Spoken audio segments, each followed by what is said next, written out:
fine. Oh, how did you get in here? I didn't even notice that Gypsy's in here. Have you heard her clacking this whole time? No. Gypsy. She's the best baby. Gypsy June. She said, I hate when you pick me up. I feel so unstable when you pick me up. The hug. Oh, don't lick my face. Keep your tongue away from my face. She doesn't like to be not on all fours. Isn't she cute? What a babe. She needs a haircut. She does. Thanks. Being in my 30s is either my dog or me can have a haircut. But not both at the same time. I need to figure out how to cut her hair. I've never had a long-haired dog. She's my first. I don't know. I always just took scissors to Charlie and just like, and it looked terrible. I also came straight from the workout, and so I'm like sweaty and gross. I just got back from my run I got back from my run like 40 minutes ago. And then Okay, how far did you go? Because you're like, this is like marathon training running, or are we on pause because of the calf? So, yeah. I did 5 miles of a walk run today because of the calf being a problem. But I'm also in Hyrox training, and so we were supposed to do a timed 5K today. And my first 5K, I think I did in like 26 and a half minutes. And so today, I need you to explain to me, because I've seen all of the Hyrox shit. I have so many people on my Instagram who are really fucking fit who have been doing Hyrox. Have you seen the funny little theory where they're saying Hyrox is actually the government pushed it forward? Yes. Okay. I thought I did. Anyway, I need you to tell me what Hyrox is. Like, what is the actual flow of event? Because I don't know that at all, because I'm never going to do a Hyrox. No, it's terrible. I got bullied into doing this and didn't pay. I want to be conscripted. My partner and I did not pay for the, like, you can cancel or sub people out. So we're in it now, which is also what I did for my marathon. So I'm in it. Okay, wait. Hyrox is what month? November. Marathon is? September. Yep. And the most I've run is 13 miles, and I'm delusional. And so in my head, I'm like, I already did 13. I can do a marathon, even though it's literally double that distance. But why not can you change your registration to a half? Is there a half? No. So we're in it. Anyways, so Hyrox is like a fitness race. And so it's like you run a kilometer and then you do an event, and then you run another kilometer and then you do an event. Well, what are the events? The ski erg for 1,000 meters, a heavy ass sled push because my partner's a dude, which means I have to do the men's one. Yeah. It's like 340 pounds. And then a sled pull, which is like 250 pounds. Which my back could never. And then burpee broad jumps, least favorite of all the exercises. I don't do burpees. Awful. They're terrible. And my partner is like, he looks like he was a linebacker. He's very tall and very muscular. And he looked at me and he was like, why is that your partner? Because he didn't have a partner and we're friends. And he doesn't run. I run. Erin, our team motto is go fast, don't die, look cool. As long as we cross the finish line standing up, we won. Oh my God, can I make you guys matching outfits? Absolutely, yes. Okay, wait, you have to confer with him. It has to be something you both want. I will make you guys matching outfits. I cannot wait. You can at least make me something, but it has to be a tank top. I will not. I can do that. That's totally fine. No, it has to be both of you. It has to be matching. I will ask him. Okay, but then your jumpsuit is already done, so I got time. 1,000 meters on the rower. Sandbag, walking. Are these all of the events? You're going to do all of these events on that day, or are these the option? Fuck no. All of them. So it's like kilometer, 1,000 meters on the ski erg, kilometer sled push, kilometer sled pull, kilometer burpees, et cetera, et cetera. Is there like a max time limit? I could do it if there's no max time limit. I actually don't know if there's a max. I would come in last place just to say I did it once. I have no idea what the time limit is. So there's like 3 different ways you can do it. So you can do it individual where you have to do everything. You can do it in a relay, which is 4 people, and each person does like 2 of the runs and 2 of the events. And then partners, which is what we're doing. So you have to do all of the runs together. Like the whole race, you have to be no more than an arm width apart from each other. So you have to stay together. You can attack all of the obstacles together though. So like if you're done, he could crank it out. Yes. Or if he's done, you could crank it out. But you both have to run. Yes. Okay. And so one of the women at the gym, she's like in her 50s and just went to Worlds for Hyrox. Like she's such a badass. She's so cool. But she was telling me, she was like, okay, between the 2 of you, which is the stronger runner? And I was like, absolutely me. I run a 5K in 12 minutes faster than him. She was like, great. Okay, it's probably faster than that for me though. She was like, okay, great. Well, then if you're the stronger runner going at his pace, you're not going to be as gassed. She was like, so you start and finish every exercise and you let him take the middle chunk so he gets to rest. She was like, and you get to recover like during coaching you. I was like, okay, how do I make burpees easier? And she was like, oh, you step back in. She's like, don't jump your burpees in and don't stand all the way up. Like there's so many like cheesy things to do for this race to like maximize it. My partner's like sending me Instagram videos and I'm like, what part I love this. I can't look cool. I can't wait until you get to the end of that and you text me and you go, you're never going to believe how fast we did that. So we're hoping. So today was supposed to be a timed 5K. And I texted our coach and I was like, cool. So I did not finish the 5K because my calf hurts. I was like, I did run my first mile in 8:24. And then by the time he finally texted me back, he was like, bummer. And I said, so I pushed through it, but that 5K took me 32 minutes. So how are you going to run a marathon in September, dude? I'm really hoping that the calf resolves itself. Between now and then. That's my hope. Also delusion. Delusion is how I'm going to do it. Because I fully.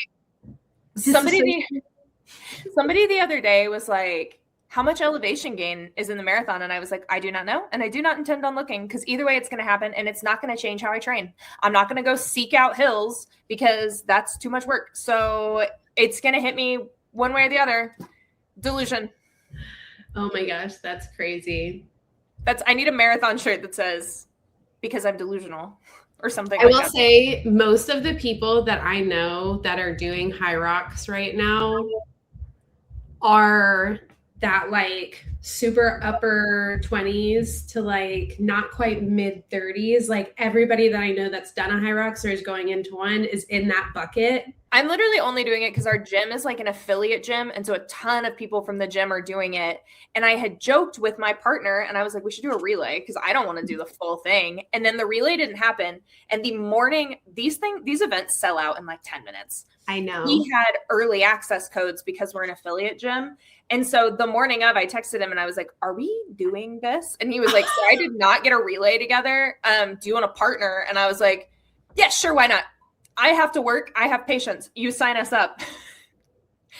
And after that, our coach was like, hey, did you sign up? And I was like, yeah, like I'm doing it with the coach. And he looked at me and he was like, hey, does he run? I was like, I don't know. He was like, B, did you know you have to do the men's weights? And I was like, nope, I sure didn't. I was like, how much more are the men's weights? And he was like, well, in the farmer's carries, it's 50 pounds in each hand. And on the sled push, it's 100 more pounds than the women's weight. And I was like, oh. The lunges. Your body is so much stronger and so much more fit than mine because I don't think right now I could stand up with 250 pounds, one in each hand. I think I could get close though. I think I could probably get a solid like 35 to 40. There you go. But I couldn't walk with it. I could just pick it up. We did an assessment last weekend. And so it was like a timed kilometer, which I kicked ass in that one. I did my kilometer in 4:19. And one of the women from the gym looked at me and she was like, God, you're so fast. And I was like, just wait till I have to run further than a kilometer. It slows way down. I'm good for that distance. And then the pace is very different. I was like, it's not the same. Wait till like it's a marathon distance. We're at like an 11.5-minute mile. So don't worry. I know absolutely nothing about running times. I just remember when we went and did the bridge run in Charleston, that the amount of time I thought, what was it, a 10K? So it's like 6 miles. Yeah. Isn't that the one we did? Yeah. I just remember I came in 30 minutes faster than I thought I was going to for 6 miles. And I was like, no fucking way. That was such a fun weekend and such a terrible run. I would never do that race again. That was nuts. I will say though, for somebody who doesn't regularly run, the pattern that I worked out, because I ran the first half of every mile and then I walked the second half, no matter if I felt gassed or not. And that pattern worked so well for me. Like I wasn't super dead at the end. It was just balls hot too. So hot. And the sun was like beating down on you the entire time.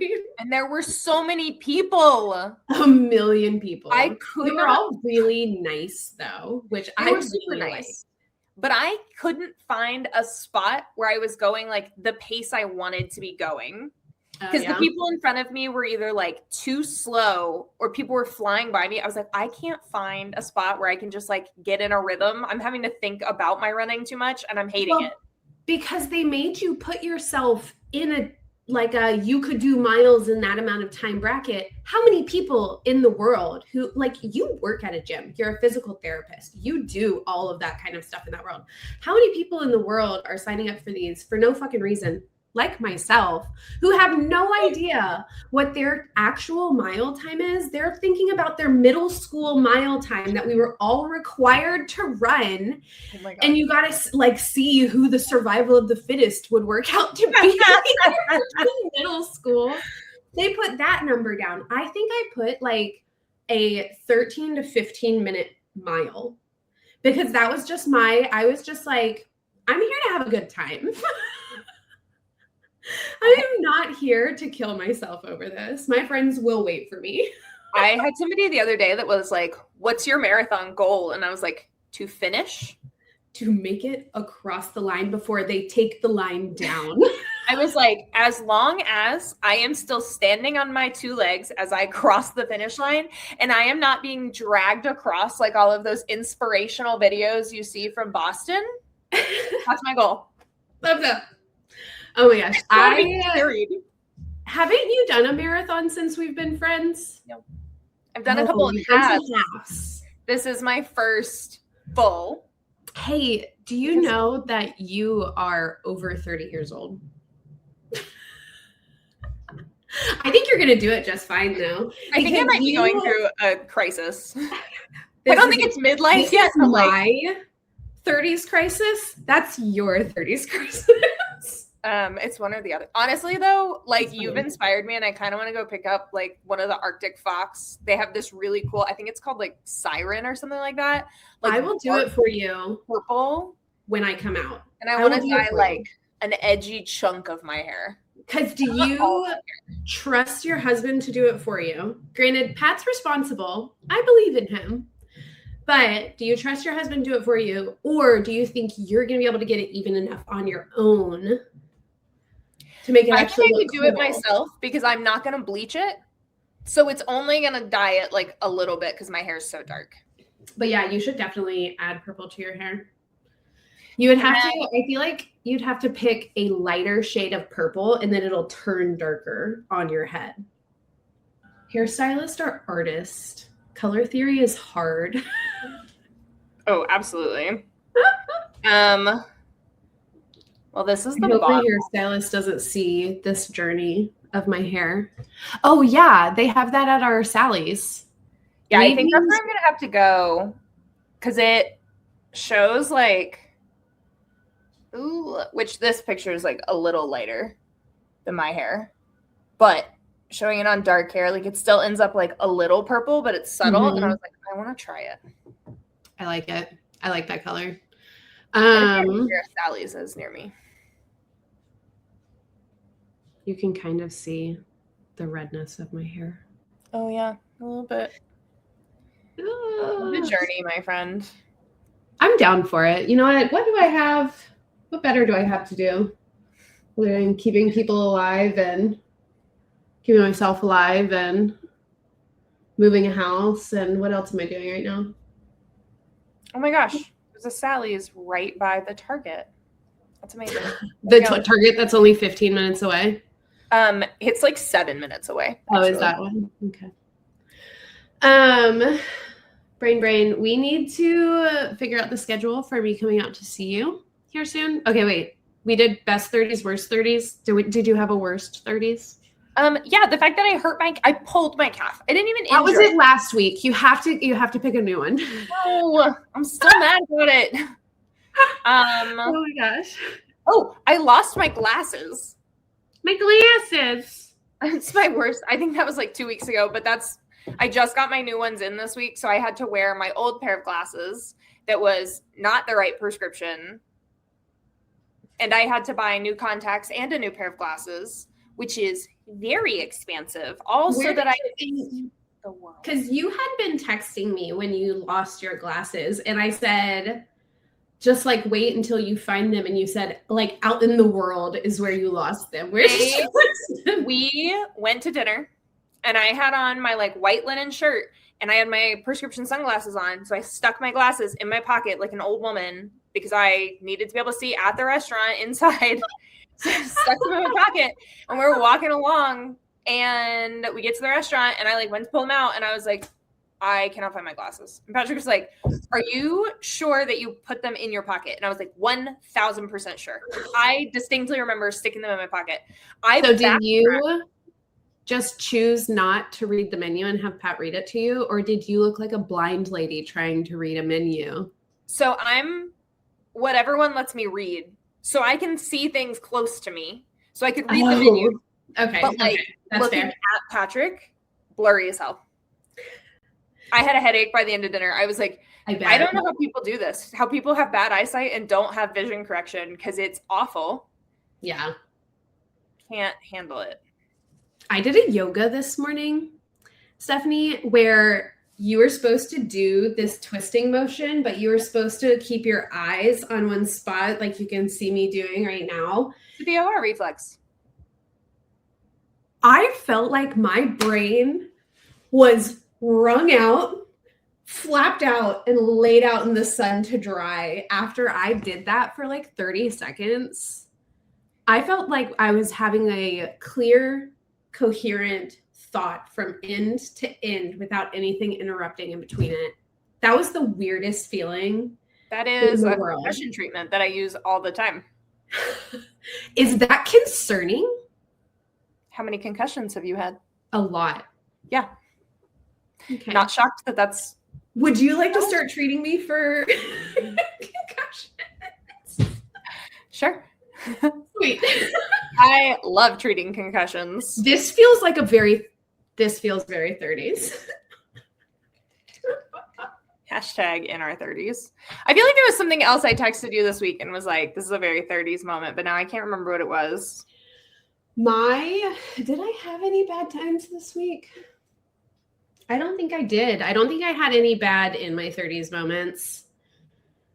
It's been a good week. The boy made a bag. He sewed it. He had sewing lessons this week and he loved it. It looked so good. It looked so good. I will say, like, I did probably 40% of it, but he did a solid 60% of the steps. I only helped him with the hard parts that would have just ruined it, you know? And he watched to be able to learn. And so I was like, he was so into it. I love that. I need to do some more like fun fabrics because I think that's why we did this fabric. It has these cheetahs and like big leaves on it. I love it. And it looks so good. The bag is that's amazing. Awesome. Okay. Yeah. All good 30s this week for me, at least. Is that our whole spiel? Oh my God, Stephanie. Brought me dry, so. Stephanie. Erin. Hi, I'm Erin. Hey, I'm Steph. Welcome to our 30s. We have to just record an opening. Just like log on and record an opening and just edit it into the beginning. I wholeheartedly agree. Honestly, I vote we take this one. Cut to episode. One day our production value will increase. So we have notes. I think I did most of these, but I think that you added some, didn't you? I think I did add a couple. Okay. I'm going to run through them real fast. No, I absolutely did add a couple. I think I actually added a good number of notes here. I have added nothing for Frost and Starlight or Silver Flames so far. I have to take Amy to the vet at 11. I think I have to be there at 11. They didn't actually send me an appointment reminder. I think it's 11. He hasn't had an accident since literally Wednesday after having so many accidents between Saturday and Wednesday. And maybe so like a UTI or something. So that's what I'm kind of wondering, because I took Charlie to the vet at one point and I was like, I think he has a UTI. And they were like, not common for male dogs, but we'll give him an antibiotic anyway. And then it took care of it. So I was like, I think he had a UTI. So we're going to take him anyway. But I looked at him this morning and I was like, are you going to cost me $200 today for nothing to be wrong? Because that's my bet. I was like, but we're going to so here we are. Oh my gosh. Puppies, puppies, puppies. So this week's read, A Court of Wings and Ruin.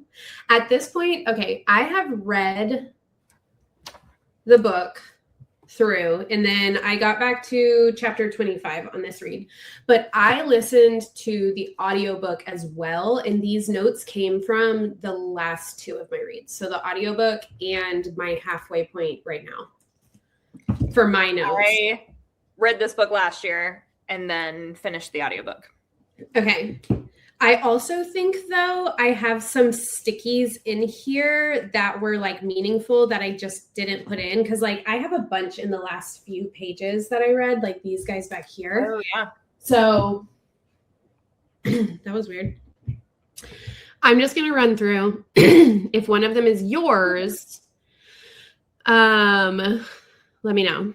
But the first note that we have for A Court of Wings and Ruin, page 21, I genuinely believe Lucien's metal eye gives him some magical insight into people's real intentions or something of the sort.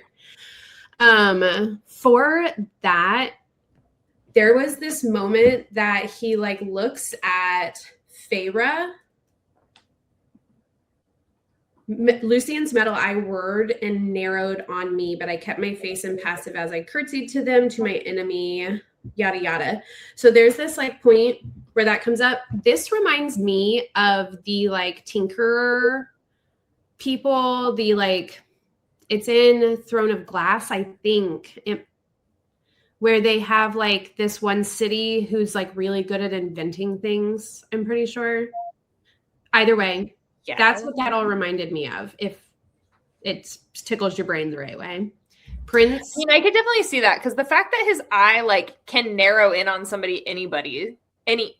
The fact that his eye can narrow on somebody anyway means that there's magic involved, which we already knew. Because yes, right. Well, we knew it was like a magical tinkerer person who made this for him. Somebody well known that a few of the high lords or people like ancient knew. Because even Erin, I think, said something about it, or somebody at the night court says something about Lucien's eye too. Prince Daglin, isn't that what they called the Asteri? Yeah. So that triggered in my brain, and I did the little eyeball emoji where the eyeballs are like looking over off to the side. But this one was gross. Prince Dagden, he's one of Hybern's commanders, doting over his sister's every need is gross. And that's when they like first get to the spring court. It's very incestuous. Oh, yeah. They like insist on sleeping in the same tent, and he like serves her food and like anticipates all her needs. It's weird. It reminds me of, come back to me. Do I look like the Lorax? You do. Have you seen Blades of Glory? Like a long time ago. It reminds me of Will Arnett and Amy Poehler, who are siblings in that movie. Which is hilarious. They were married at that point. Siblings in the movie, but they're figure skating, and so they're like obviously very closely touching, and like they just have a very weird relationship. Yeah, that feels about right. Okay. Chapter 20, Rhysand takes Feyre to the library and they discuss the great libraries full of magical books where humans could not read them. The books were highly regulated. I feel like we've talked a lot about, like, what if the Valaris library is like the Torres Esme somehow? This part made me think that because like there were great libraries in Orinth. They experienced the same thing in Orinth. I'm leaning more towards Jessica. Yeah, exactly. Parthos, isn't it Parthos in?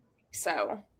Exactly. So all of these places experience the same thing. We're realizing that they're all maybe whoever the Asteri are, that they overlap in a bunch of different ways. They have the Daglin. But that one like triggered my brain there. The next one, oh my God, Reese, it actually says all capitalized. OMG God with 4 exclamation points. Rhysand is telling Feyre the history of what happens after slavery of humans is that in Dovier, it's discussing how the hatred between humans and fairies got so bad. Maybe. Backlash, but it took a long, long time. Yeah. I don't know. It definitely could be. The next one, I think the Night Court, specifically Valaris, was the place the children of the blessed were peddling to humans. Rhys is answering Feyre's questions, and she asks him about what the Night Court did during the strife to protect or help humans. Ooh. And somehow somebody had gotten up there. I don't know. But it had been a long time. That's the thing. Do we think it's something with the priestesses? I think it's dressy. They dress like the priestesses, and we know that there's a lot of like controversy. Like the priestesses don't like Ianthe, and we don't hear a lot about like a lot of other priestesses because like even what is it? Not Clotho. Clotho is the priestess in the library. Who's the other? What's her name? Gwyn. Gwyn, yes. She was a priestess on the continent. Right. So we don't have like a lot of Prythian priestess information. And they're allowed to leave the library when they decide to. Well, and I'm thinking but before being in the library, like we don't know how many priestesses are out there. Have you thought, okay, this just hit me a little bit. Have you thought at any point how much the way the priestesses are described with the blue and stuff, it's kind of felt very Blue Bloods, the Iron Teeth witches, the blue, what were their names? Was it?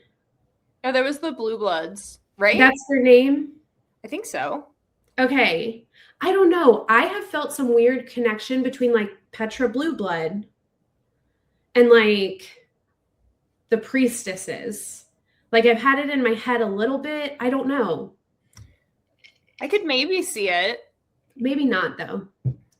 But either way, we don't know anything about what other priestesses are around. Is that who somehow got in touch with humans and was like, there is a safe place for you to go. You just have to be able to make it, you know? But it's like the furthest away, like the trials you have to go through to get there. Right. But I also wonder about that because I feel like assuming that Rhys's family has been on the same page, which it sounds like they are, of like, you cannot talk about what you've seen in Valaris. Like, you cannot leave here and talk about it. Like, that was his big deal. Yeah. Era of like, you can come with me, but you can't speak of this. And so I also wonder, like, surely the priestesses would not have, I don't know. I feel like the priestesses would not have spilled that secret. Yeah, I could see it that way too. I put with a lot of conviction the next note, the library in Valaris is the Torres Esme of ACOTAR. You did. There's just a period. There's actually not even a period. Oh, you're right. There's not. Well, no, in my head, maybe though, I'm thinking like they are separate worlds. I think that's what this was for me. I think it is, they are separate worlds, but they are what the other one is to that world. So like the Torres Esme is another place for women to go to heal, to do all of these things, and you have access to everything. And that's what ultimately, what is it just called? The library? I think so. Well, either way, that's kind of what it is. Cause like they do have like things outside of working in the library. Like they have their worship, they have, you know, I mean, they're allowed to leave. It's not just being in there working, I guess. I don't know. Next one, chapter 30, Elaine says he snapped your wings and he smirks saying it'll take more than that to kill Cassian him. Smirks, for context. Cassian? Yeah. Okay. It's Cassian that she's talking to. Oh, yeah. But then she says, no, it will not. I mean, I fully think Cassian's going to die. I think Cassian's going to die. I think Cassian's going to die, and somehow Nesta... I still have the theory that Nesta's going to end up with Eris in the long run. And I think some of that comes from...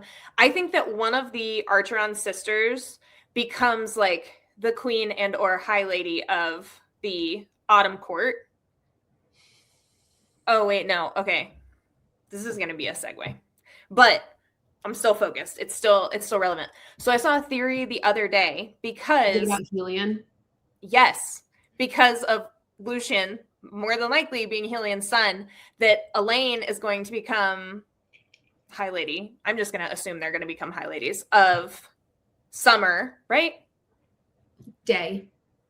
Whatever. Helion is the day court. The day court. And then Nesta is going to become the autumn court. That's my theory. And then Bryce is a descendant of. So are we going back to the theory that we think Throne of Glass, ACOTAR, Crescent City? Okay, I can get behind it. I really can.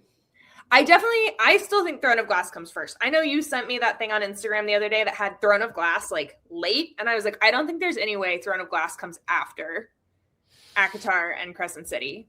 You never know. You never know, but I don't think so. That's my Throne of Glass first. Although I will say, I still want Elaine to end up with Azriel. Because I just want Azriel to be happy. Like, that's...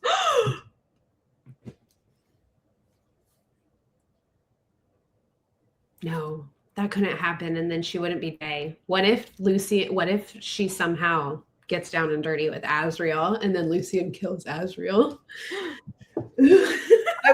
I would cry. I would be crying.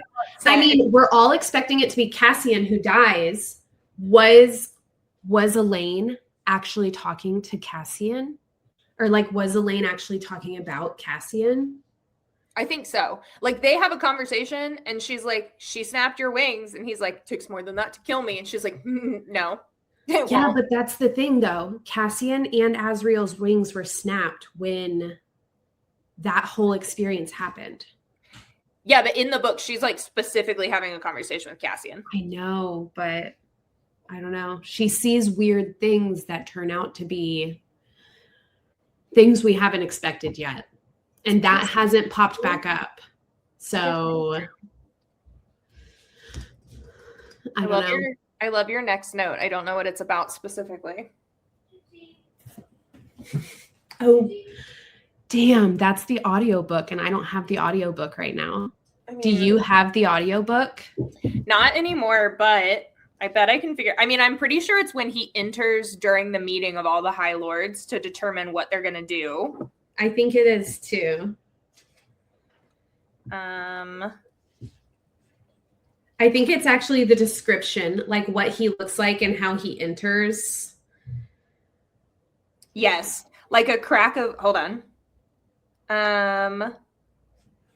It was almost the same, the entrance, almost the same as that night in my family's old cottage when the door had shattered and a beast had charged in with the freezing cold and roared at us. He did not bother with the landing balcony or the escorts. He did not have an entourage. Like a crack of lightning, vicious as a spring storm, he winnowed into the chamber itself, and my blood went colder than Callias's ice as Tamlin appeared and smiled like a wolf.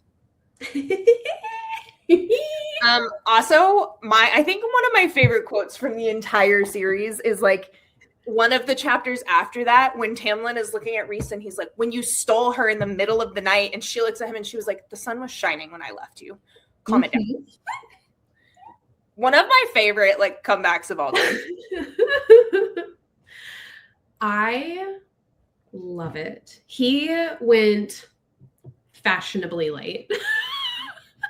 And dramatic entrance. Oh my gosh, I loved it.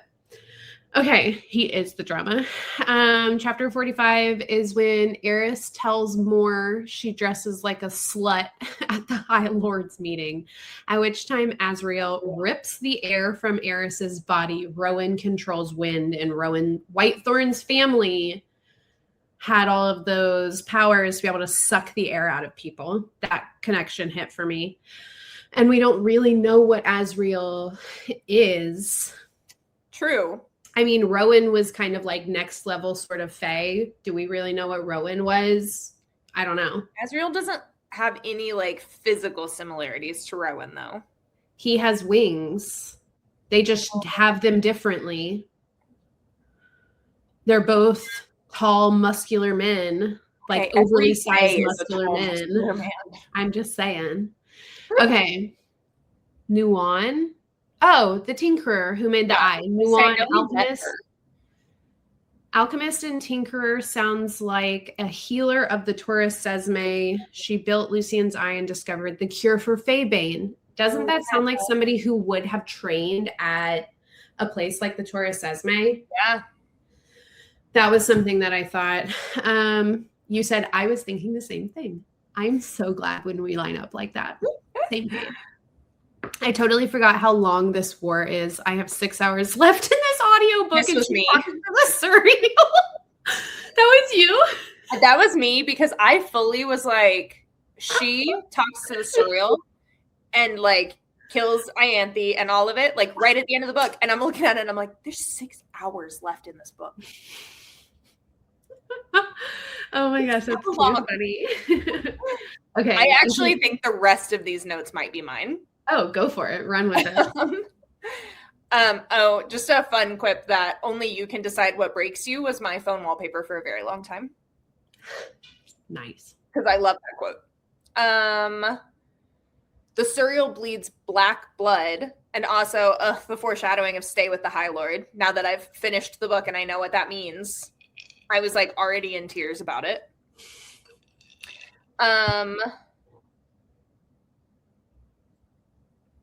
I think the next note is you, and then I'm underneath. That's me. When Nesta scries after the battle where Cassian is gutted, Amren explains, oh, did I not send you a giant voice note about this? You absolutely did. Okay.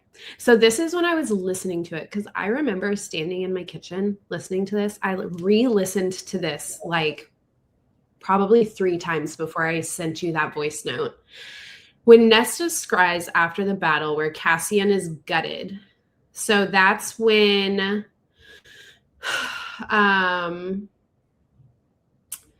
the Pharaoh was supposed to be standing on the hill. She tricks Moore into going into battle. Pharaoh goes and finds the cereal. The cereal dies, all of that good stuff. And that finally like convinces Nesta to do the scrying thing. She's finally starting to she's finally giving her power a shot. When Nesta scries after the battle where Cassian is gutted, Amren explains 3 stones for the faces of a mother. That's the 3-faced goddess that the witch is, which we keep somebody in one of the books. Oh, when she goes to the Illyrian war camp for the first time in Silver Flames, the dude who's the commander there, who sucks, but he doesn't suck as much as the other guys. He's actually whatever. He's helping he's not really doing what he's supposed to, but he's not the biggest problem. Him, whoever he is. Yeah, he looks right at Nesta and he goes, witch. Yeah. Straight up. And she's like, so, 3 stones for the faces of the mother. They also sound like moonstone, white as the moon and smooth as glass. note underneath yours about the stones was, isn't it also a white stone that Lydia drops into the water at the beginning of Crescent City for the depth charger to come find the... She's not a firebird, whatever she is. Yeah. It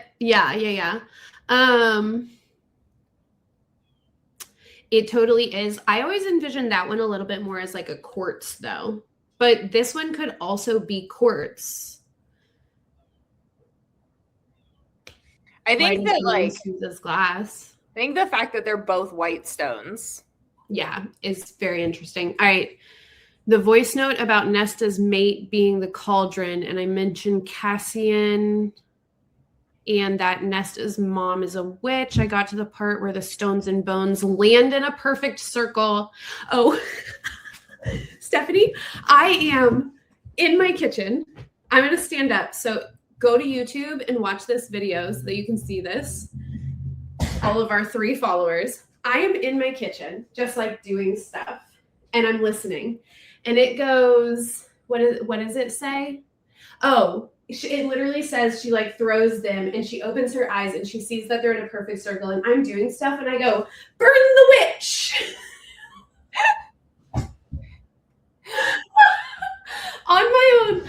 I was just like, it escaped me. And I'm in the middle of like cooking like meal prep or something. And I thought it was so funny that I had to tell you about it. I think the next note is me. I'm not, oh no, not that one. Hold on.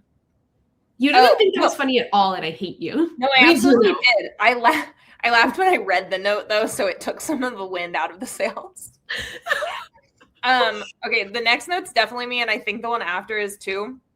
So my one theory, because I really want Elaine and Azriel to end up together, and there are like a couple of moments where I was like, did Azriel feel a mating bond with Elaine snap into place? And so Elaine also feel it though. That's the thing. There's multiple parts in this book that it seems like Elaine also had that, like the moment that Lydia had that like zing with Azriel.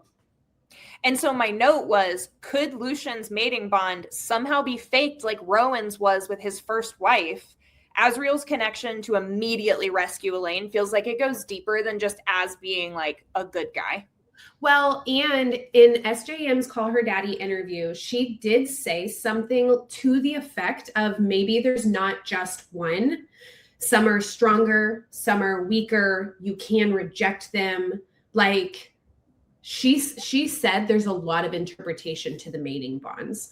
So what if Elaine just has 2? I'm still team Elaine and Az have a mating bond. I am too, and I could see it happening simply for the reasoning that he's pulling the same shit that Cassian and Rhysand did. Let her handle it and figure it out herself. Give her the distance she needs. And so, like, I think she'll reject Lucian's and accept Azriel's. I hope so. That's my hope. That would be the dream.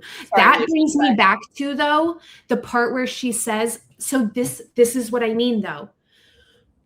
What if Azriel is the one whose wings snap and he dies? I still think it's Cassian. I'm leaning into it being Azriel because it just feels right. Because it just feels like Elaine wouldn't get that. Like, I'm thinking it's happened once. She was so close to happiness and marriage or whatever, and it was ripped away from her. What if it's just meant to happen again? That would be so sad. And then eventually she ends up with Lucian in the end of it because it was just I think that's what happens. I don't want Lucian and I hate it. I don't want Lucian to be endgame. Oh, sorry, this next note's definitely me. I can tell by how I wrote it.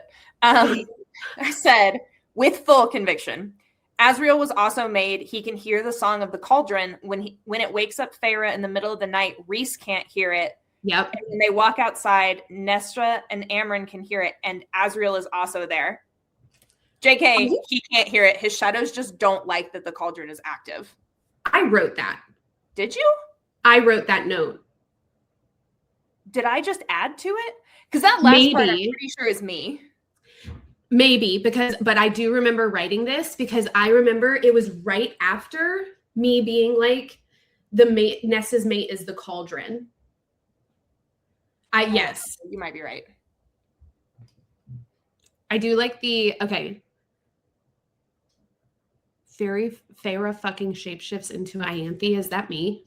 I think so. When does that happen? I don't remember that.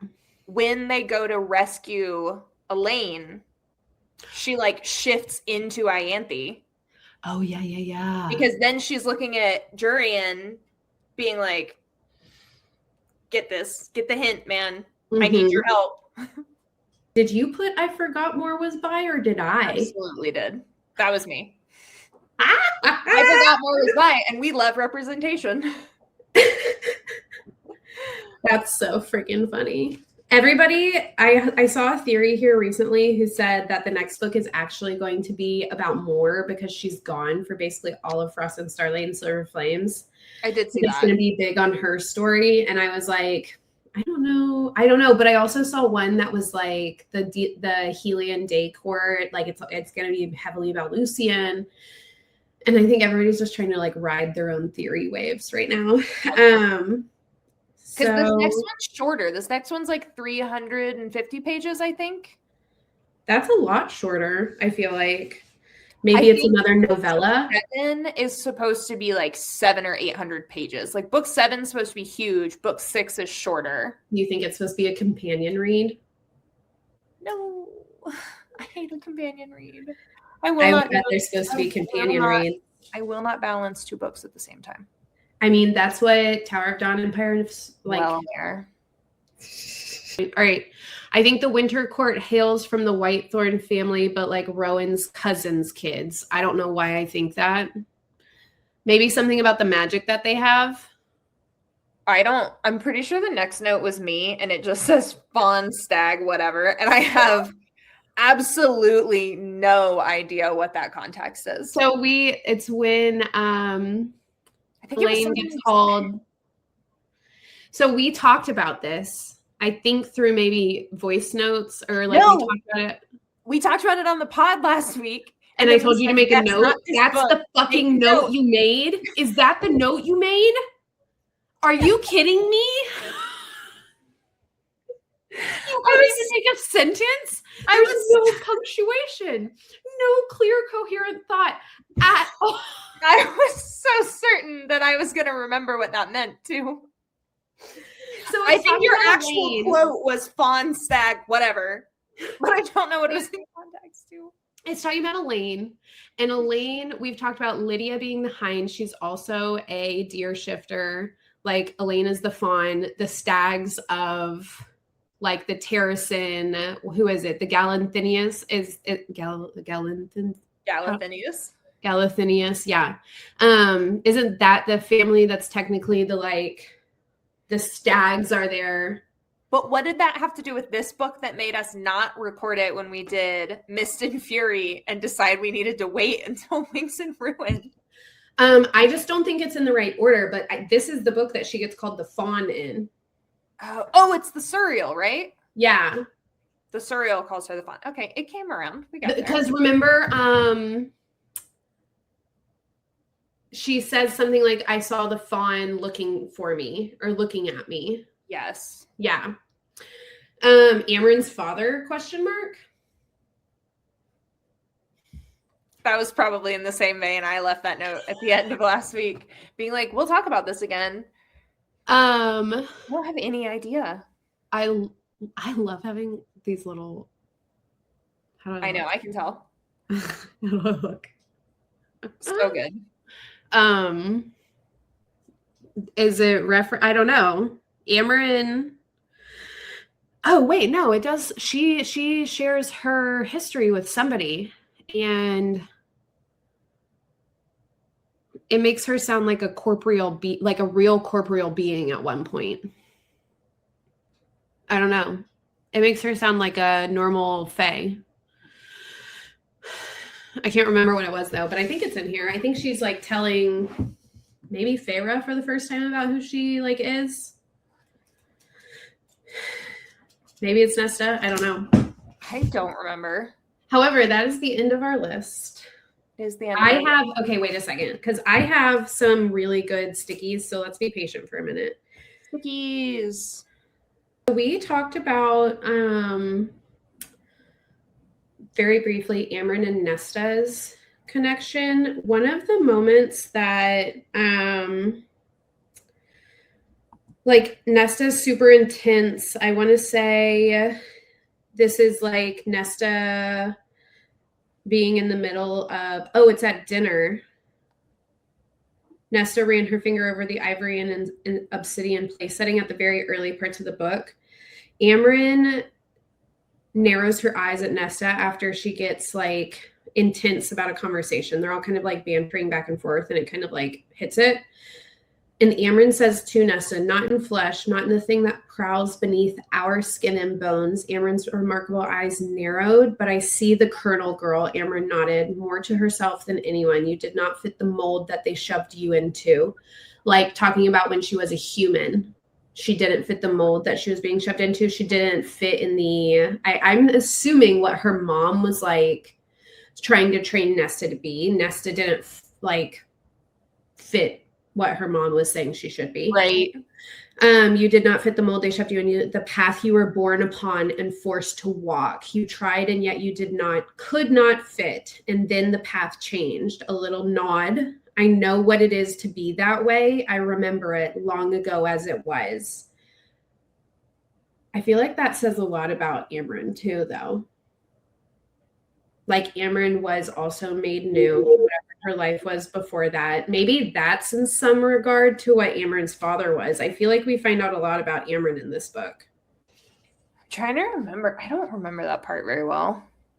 Rhysand has the ability to like, I know he has like a really raw form of magic, kind of like Dorian has a really raw form of magic. Right. It's like but he does a lot of stuff though. Like he opens doors on phantom winds. He cuffs people. Like he has like a lot of what Dorian had. I had that as a sticky. A good one. Cassian's golden brown face had drained of color. His wings tucking in tight. Oh, I think this has to do with my theory that Cassian is mated to Nesta, but Nesta is somehow still mated to the like cauldron because of what she took, or like she had a connection. It might not have necessarily been her mate, but I think this was the because the Carver is talking to Feyre and Cassian here. Right. Okay. Because this is, yeah. Do we ever figure out what Cassian sees with the bone carver? I don't remember, but let me read this part and see if anything hits for us. Cassian's golden brown face had drained of color. His weight. Let me go back to a paragraph before that. The carver stroked the shard of bone in his hand, attention fixed upon the stone-faced Cassian. What if I tell you that the rock and darkness and sea beyond whisper to me, Lord of bloodshed? That's another thing. All of the Surreal, the Carver, all of the monsters call Cassian Lord.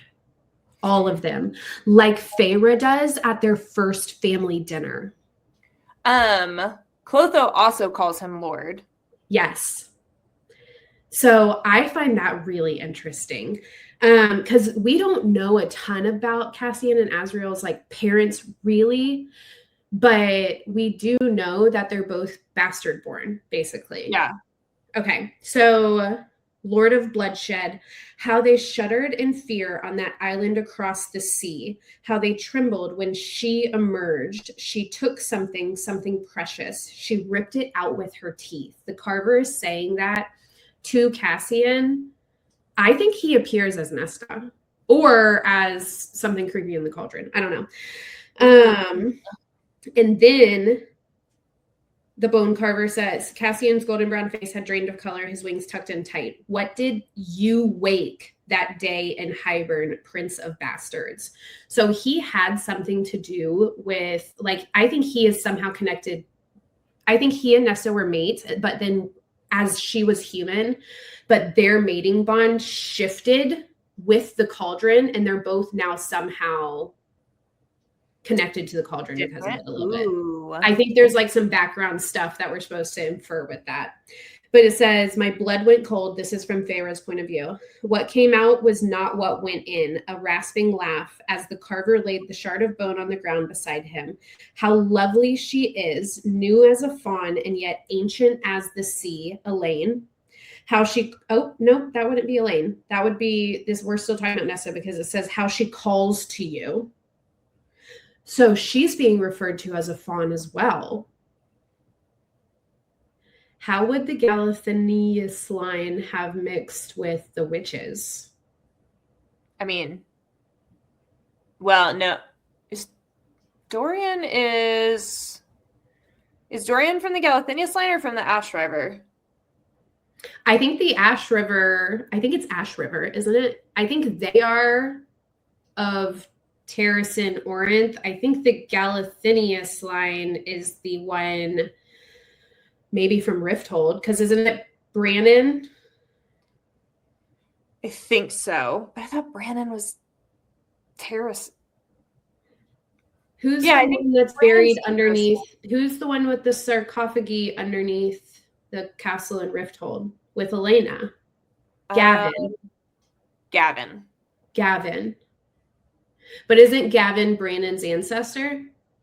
I think so. Or they're somehow related? I think so. So Nesta here, when Cassian's talking to the bone carver, Nesta is also referred to as a fawn, which is weird. Have we ever seen Feyre referred to as a fawn? I don't think so. I don't think so either. All right. Yet ancient as the sea, Nesta, she old. How she calls to you, a queen as my sister once was. So the sister is the weaver. Yeah. A queen as my sister once was, terrible and proud, beautiful as a winter sunrise. So she's referred to as a lot of stuff here. Could the weaver have been an Asteri? I've really wondered who the bone carver and the weaver were. Because it really makes it seem like, I mean, were the gods at one point like royalty in like Throne of Glass? Were the gods royalty? Not that I remember. I don't remember that either. So I don't know. However, I have more stickies on this page. We have only hit the first two. So beautiful as a winter sunrise. Reese had warned me of the inmate's capacity to lie, to sell anything to get free. So Feyre says that. And so I'm wondering how much of it we're supposed to take seriously because of that. But then it says Nesta, the bone carver murmured, Nesta. I squeezed Cassian's hand. Enough. This was enough teasing. How the wind moans her name. Can you hear it too? Nesta, Nesta, Nesta. I wasn't sure Cassian was breathing. So Illyrians are supposed to be born of the wind. That makes sense with the wings. And the bone carver says, how the wind moans her name. Can you hear it too? Talking to Cassian. I thought that was really interesting. Do you not? No, I do. I'm just thinking. I don't know. I don't know what I'm thinking. I just find it so. I love the way all of these pieces overlap because, like, that's just open to interpretation. Like, we're probably never going to get anything more on that. But, like, what an intentional way to write that. Right. Okay, so I wasn't sure Cassian was breathing. What did she do? Drowning in the ageless dark. What did she take? There's a sticky on that one.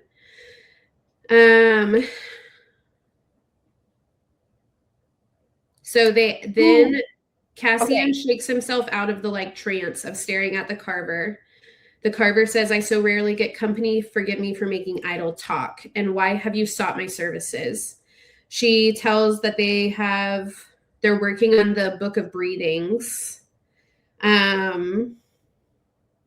They say that someone they know, they don't name Erin, but they say someone they know has cracked most of the spells in there. Spells that could send someone like her home, others like her too. And the carver's violet eyes flared bright as a flame. I'm listening. So he has violet eyes just like Rhysand does. Does Maeve have a brother? Not that I think we hear about. However, I was just thinking as you were reading part of that, like the what did she take part, if the Weaver and the Bone Carver are both death gods, and Nesta is frequently described as death itself, like her power is death, did she somehow become a death god from the cauldron? Is that why she ends up being able to wield the Dread Trove? I don't know. She's stolen the magic that makes her death itself.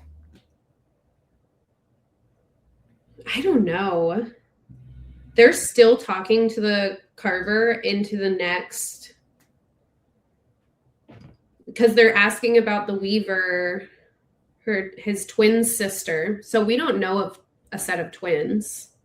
However, okay, so I saw this unhinged theory, not unhinged at all, actually. We know that Maeve was doing the deeds with the Moonbeam twins, Fenris and his brother, for years. Right. Like decades. Against their will. Terrible. We hate her. But we don't genuinely know if there was any like offspring of that occurring. That she had so much power. We have no idea how that turned out. Twins run in families though. And if there's going to be two crazy, like if Throne of Glass was 15,000 years ago, like we've heard the 15,000 years referenced more than once. Right. If that was 15,000 years ago, could like the Bone Carver be really old of a generation down? Could it be a set of twins that Maeve had from one of the Moonbeam boys? Maybe.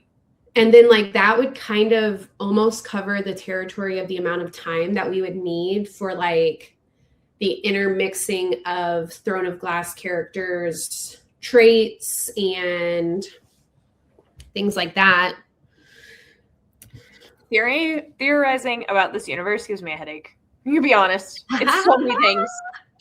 There's so many, but it's so fun. It's so fun. Every single time you're looking at it, you can look at it a different way. It's so good. But every time I'm like, how does she, especially, I know we've talked about this before to our 3 followers, sorry. But like in her Call Her Daddy interview where SJM's like, no, it's just like in my head. Like it just like clicks together. I don't know. I don't plan it. It just like all seems to fall together. I'm like, you must be a genius. Because like, how does your brain just work like that? Because the rest of us has different strengths. That's like savant levels of I know. To piece that together. But that's the person we want to be writing our romantic books. 100%. Okay, I have nothing else on this book.